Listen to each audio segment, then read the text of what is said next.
Hi and welcome, I'm Gavin Lon. This is the second part in a series of videos dedicated to building a shopping cart application using Blazor and a RESTful Web API. Before we get into this video, I'd like to address an issue that was brought to my attention in the comments section of the previous video in this series. The issue is basically that I didn't demonstrate the registration of our Shop Online DB context class for dependency injection, which needs to be done before running the relevant migration code. So let's start this video by ensuring that our Shop Online DB context class is appropriately configured for dependency injection within the program.cs class of the shoponline.api project. So in the previous part of this video series, after we had configured our connection string in the app-settings.json file and created the appropriate code for the Shop Online DB context class within the shoponline.api project, I should have demonstrated registering the Shop Online DB context class for dependency injection. So before we get into this video, allow me to address this issue. To register our Shop Online DB context class for dependency injection, let's open the relevant program.cs file. Then we can simply add this code here to register our Shop Online DB context class for dependency injection. This code is available in the relevant GitHub repository.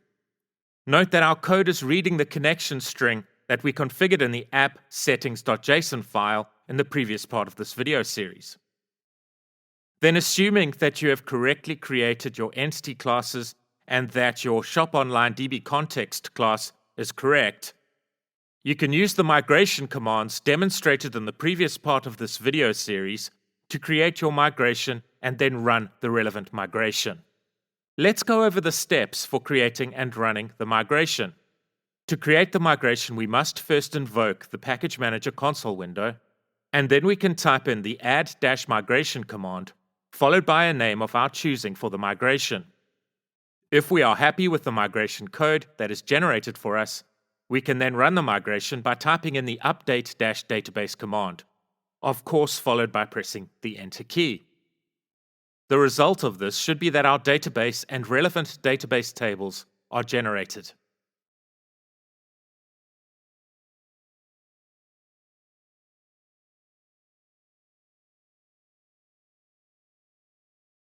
In this video, we are going to start with the workflow that involves retrieving product data from our database and returning the data to the client Blazor component.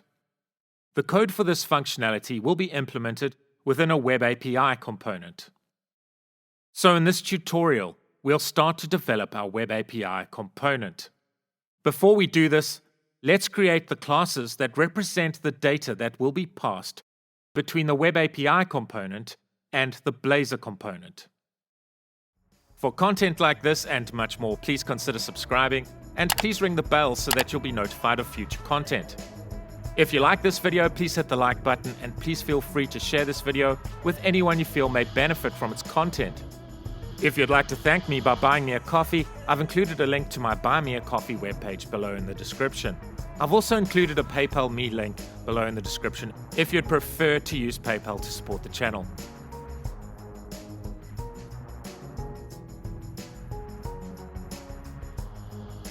You might be thinking, but we have already created the classes to represent the data for our application, for example, product, product category, cart, cart item, etc. Yes, we did create these classes that represent our entities in the previous part of this video series.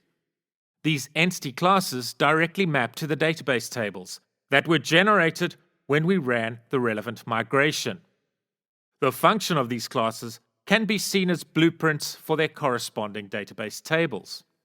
When we pass data between the Web API component and the Blazor component, we don't necessarily want to pass the exact data defined by the properties in the classes that represent the database entities. For example, in this tutorial, we are going to create code that returns the product data from the Web API component to the Blazor component. The product class contains certain product-related properties, one of which is the category ID. A particular category ID value could, for example, denote that a particular product falls under the electronics category and could, for example, be a laptop. Or, for example, the product could fall under the furniture category and could be, for example, a couch. The category ID property within the product entity is a foreign key from the product category entity. From a human perspective, the category ID property does not have much meaning because it contains a numeric value. So it wouldn't, for example, make much sense to display the category ID to the user. We may want to pass the relevant category name in addition to the product information defined in the product class. So to facilitate this, we can create a new model that contains all the relevant product data as well as the relevant category name, which is included in the product category entity and not the product entity. So it makes sense to create a new model to represent the data that in this case we wish to pass from server to client. We need a model that includes all the product information as well as the category name. The type of model I am referring to is known as a DTO, or Data Transfer Object. This type of model includes the data that needs to be passed between server and client. So a DTO is an object that defines how the data will be sent over the network. The classes that represent our entities that we created in the first tutorial directly map to their corresponding database tables. These classes represent the structure of certain tables in our database. We can create DTOs, data transfer objects, that are based on the underlying entity classes, but may be differently shaped based on the data that needs to be passed between client and server. We are going to create a standard library project to house our DTOs. So let's create a new project within our solution. Let's select the appropriate class library project template.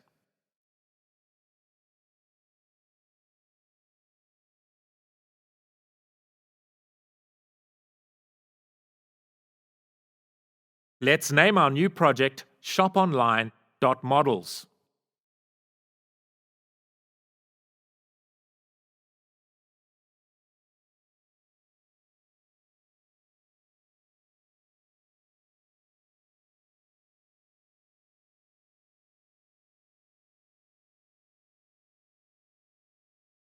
Let's delete the default class generated for us by Visual Studio.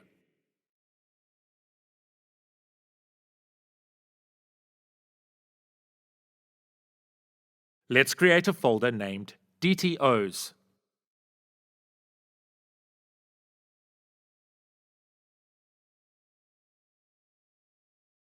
So let's create the DTOs that we are going to use in our application. Now, the only DTO that we are interested in at the moment will be named Product DTO. But let's create the other DTO classes that will be used later on in the development of our application, as well as the Product DTO class. The DTO classes will be explained in more detail at appropriate points during the development of our application. Let's create a class named Cart Item DTO.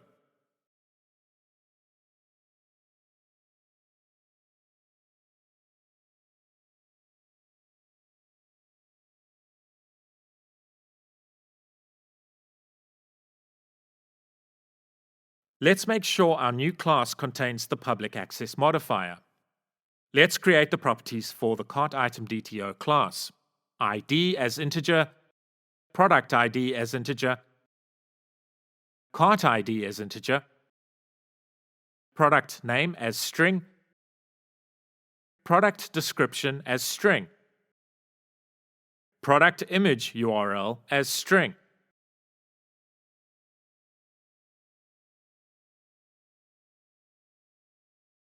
Price as decimal, total price as decimal, and QTY as integer. Let's create a new class named Cart Item to Add DTO.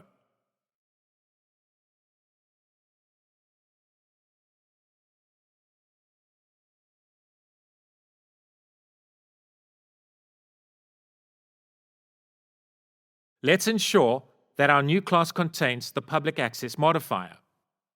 So, cart ID as integer, product ID as integer, and QTY as integer.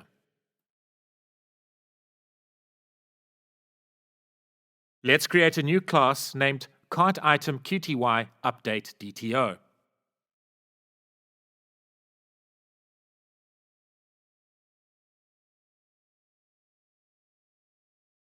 Let's ensure that our new class contains the public access modifier. Cart item ID as integer, QTY as integer. Let's create a class named product DTO.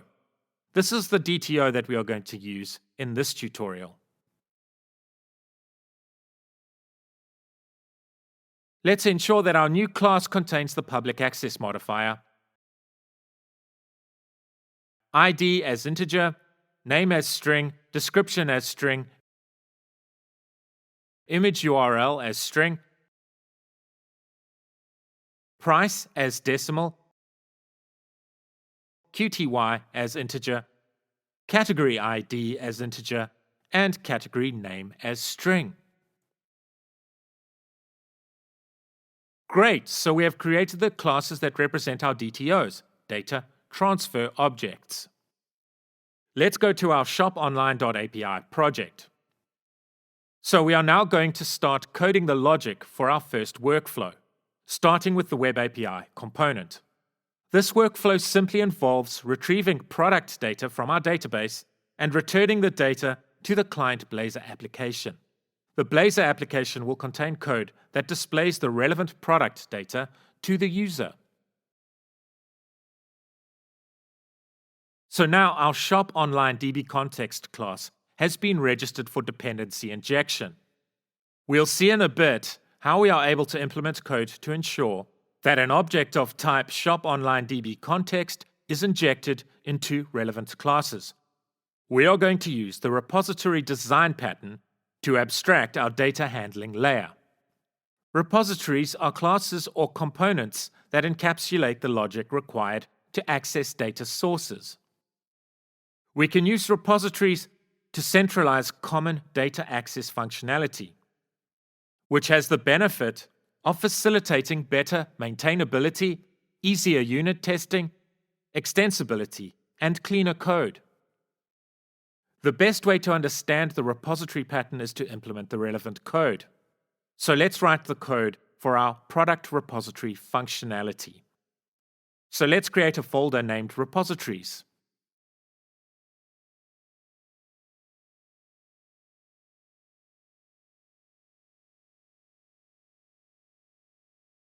Within the repositories folder, let's create a folder named contracts.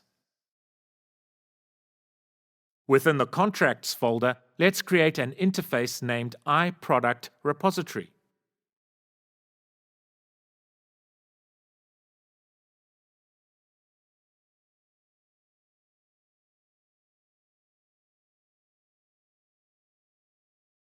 Let's create 4 method definitions within our new interface. We want all these methods to run asynchronously, so all the method definitions within this interface will return generic task objects. Our first method is named getItems and returns an IEnumerable collection of type product. So the IEnumerable collection is passed as a type argument to the task object. As discussed, this is so the method that implements this method definition can run asynchronously. The other methods follow a similar pattern. Let's define the method definition for a method named getCategories. Let's define a method definition for a method named getItem, which contains a parameter of type integer named ID. Let's define a method definition for a method named getCategory, which contains a parameter of type integer named ID. So we have defined the interface that we want a class named product repository to implement. So let's create a class directly within the repositories directory named product repository.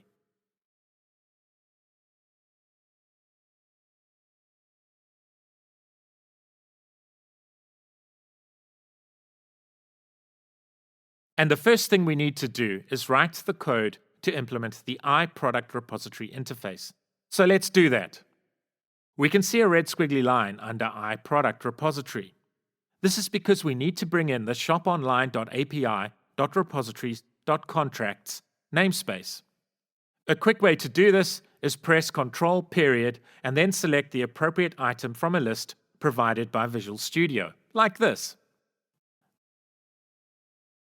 The red squiggly line is still there. This is because Visual Studio is telling us, as it were, that we need to implement code for all the method definitions that we have defined within the iProduct repository interface. So let's press Ctrl once again and select the appropriate item from the list presented to us. And Visual Studio generates the relevant code stubs for us. So Visual Studio generates default implementations for the relevant method definitions. So at this stage, we only want to implement the code logic relevant to the workflow that is the focus of this video, i.e. returning a collection of product data to the client-side calling code, in this case our Blazor component. We are going to need to use the shoponline.db context object to interact with our shoponline database. As you will recall earlier, we registered the shoponline.db context object for dependency injection.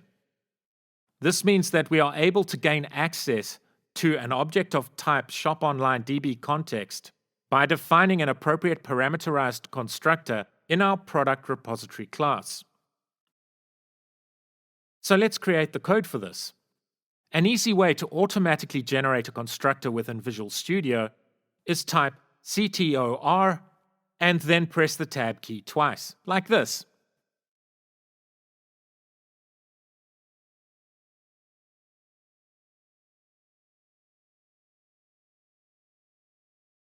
Then in order to indicate to .NET that we want an object of type shoponline.db context to be injected into this constructor, all we need to do is define a parameter within our constructor of type shoponline.db context, like this. Let's bring in the appropriate namespace. And we can get Visual Studio to create an appropriate private read-only member variable to reference our shoponline.db context object by pressing Ctrl and selecting the appropriate item from the list presented to us by Visual Studio. Great. So for the workflow that is the focus of this tutorial, we only need to implement code for two of the method definitions within the iProduct repository interface. So at this point, we are only going to implement code for the getItems method and the getCategories method. So let's implement code for the getItems method. All we want this method to do is return all the products from the products table. So let's write the code for this. Note, we want our code to run asynchronously, so we must include the await keyword here. Notice how once we have typed in the await keyword, that the async keyword automatically appears in the method definition for the getItems method. If you include the await keyword within a method, the method in which you include the await keyword must appropriately contain the async keyword. Note that to include the toList async extension method here in our code, we must bring in the Microsoft.EntityFramework Core namespace.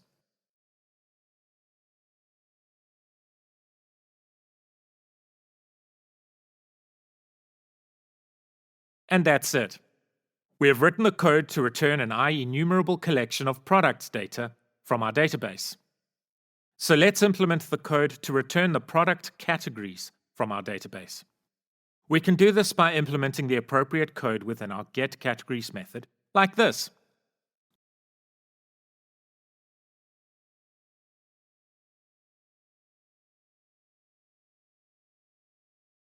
Great.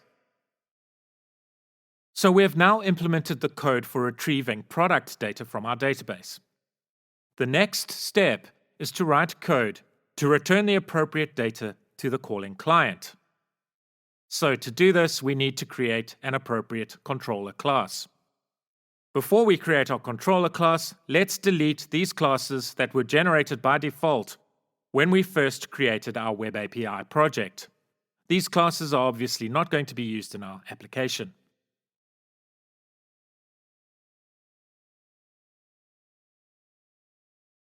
So now let's create a class within our controllers directory.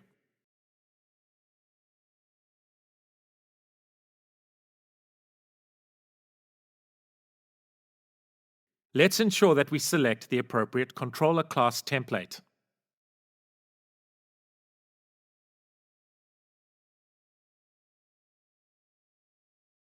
Let's name this class Product Controller. So the first thing to do is to write the code so that an object of type product repository is automatically injected into our controller class's constructor via dependency injection.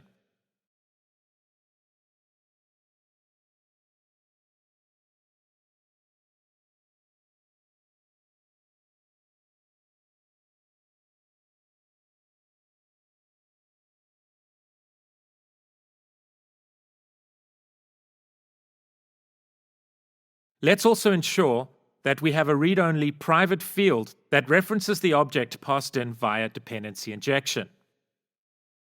But we haven't yet registered our product repository class for dependency injection. So let's write the code for this. Let's open the program.cs file. Let's implement the code to register the product repository class with the dependency injection system. Notice how we use the add_scoped method to register our product repository class for dependency injection. We could have used the add_transient method or the add_singleton method to register our product repository class with the dependency injection system, but in our case, add_scoped is the appropriate method for this purpose. Very basically, using add_transient would mean that a new instance of the relevant object is provided to every class that requires the relevant object to be injected. Using add_singleton would mean that the same instance of the object is injected into the relevant classes for every HTTP request. Using add_scoped means that the same instance of the object is injected into relevant classes within a particular HTTP request.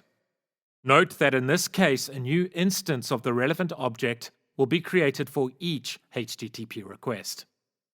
Let's create a method definition for an action method named getItems. We want our action method to run asynchronously. The type that is passed to the generic task object is of the generic action result type. One of the core benefits of returning an action result is that, as well as returning the requested data from an action method to the client, an appropriate response status code can also be returned. For example, a HTTP status code of 200 means the request has succeeded. A status code of 404 represents that a resource could not be found, and a HTTP status code of 500 represents that an internal server error occurred. So we need to pass the type of data that we wish to return to the client as a type argument to the action result generic type. So we want to return an IEnumerable collection of type product DTO to the client. So the first thing we need to do is create a project reference to the shoponline.models project, because this is where our product DTO class resides.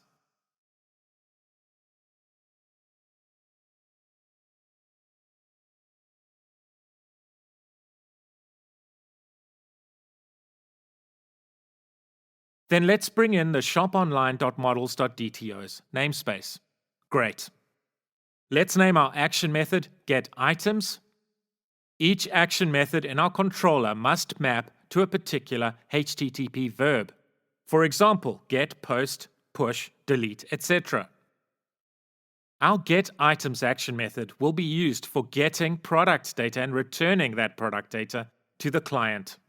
So the appropriate HTTP verb for this action method is get. So to indicate this to .NET, we need to decorate our getItems action method with the HTTP get attribute. So let's implement the code logic for our getItems action method. Let's first create a try-catch block. An easy way to do this in Visual Studio is to type in try, followed by pressing the tab key twice. So let's write code that calls the product repository class's getItems method asynchronously to return an IEnumerable collection of type product to our action method.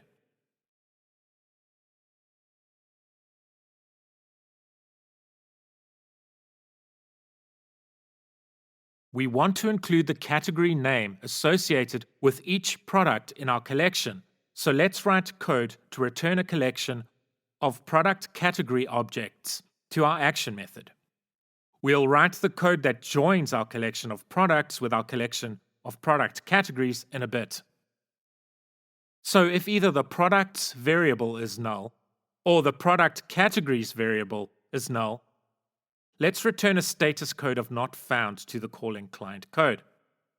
So in this case, our Web API will return a HTTP status code of 404, meaning that relevant data was not found, or a relevant resource was not found. So in this case, it means that the client request failed, and the reason for the failure is that an essential resource could not be found.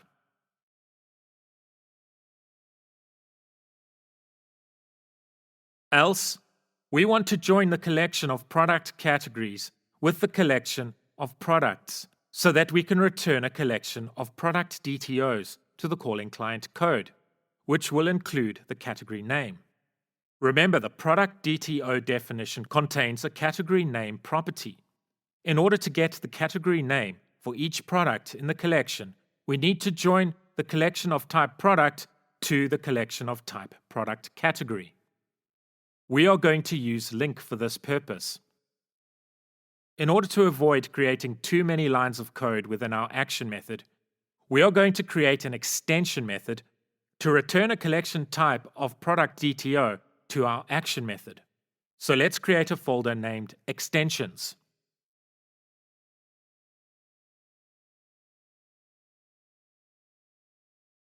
Let's create a class within our extensions folder named DTO conversions.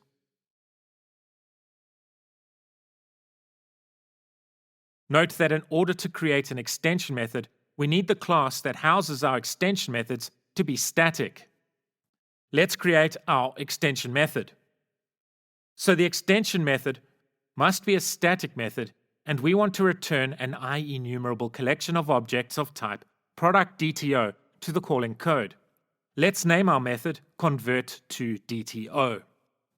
The first parameter in an extension method must be the type of an object on which we want to be able to call the convert to DTO extension method. So by convention, this parameter definition must also be preceded by the this keyword. So on an IEnumerable collection of type product, we want to be able to call the convert to DTO method in order to convert an IEnumerable collection of type product to an IEnumerable collection of type product DTO. The logic for this method will, using a link query, join a collection of type product to a collection of type product category and return a collection of type product DTO to the calling code. So the second parameter of the convert to DTO method is of a type that is an IEnumerable collection of type product category. Let's write the logic for our extension method. So let's write a link query that joins the collection of type product to the collection of type product category and return a collection of type product DTO.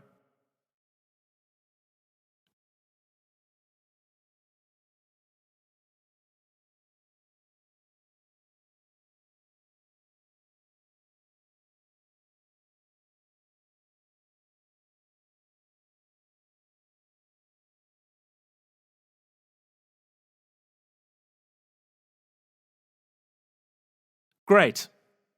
So let's go back to the product controller class and finish the code for the getItems action method.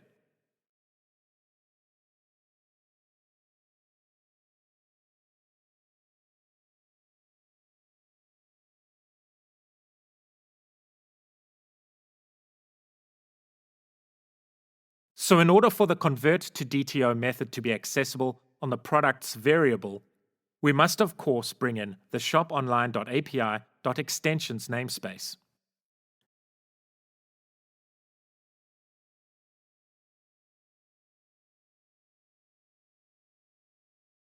Then let's pass in the product categories variable as an argument to the convert to DTO extension method.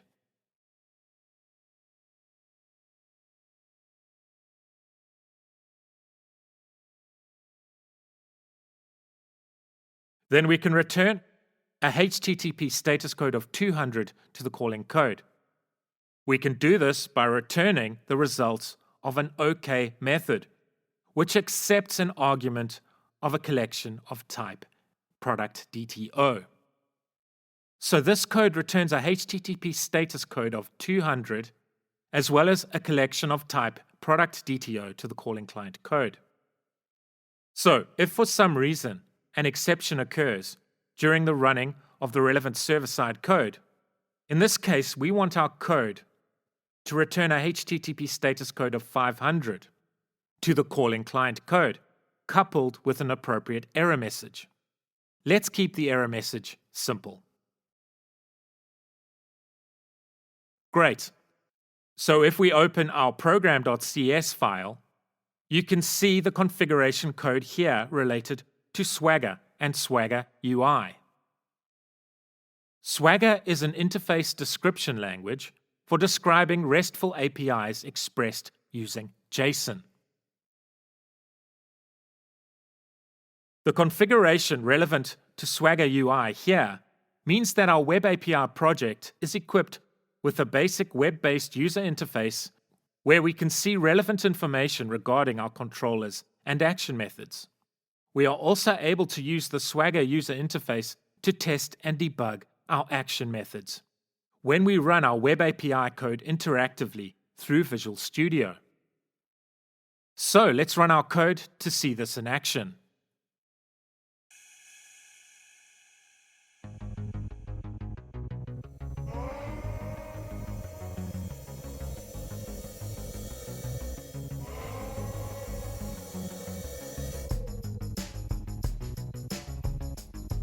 And here we are presented with the Swagger UI.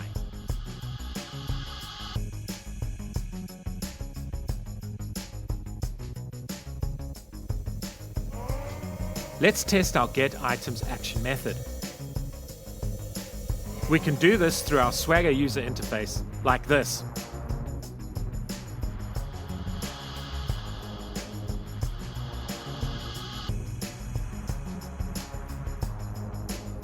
Excellent! In the next part of this video series, we'll write the calling client code that calls the action method that we have written in this tutorial from our Blazor component. We'll also write the code to appropriately display the products returned from our Web API component to the user.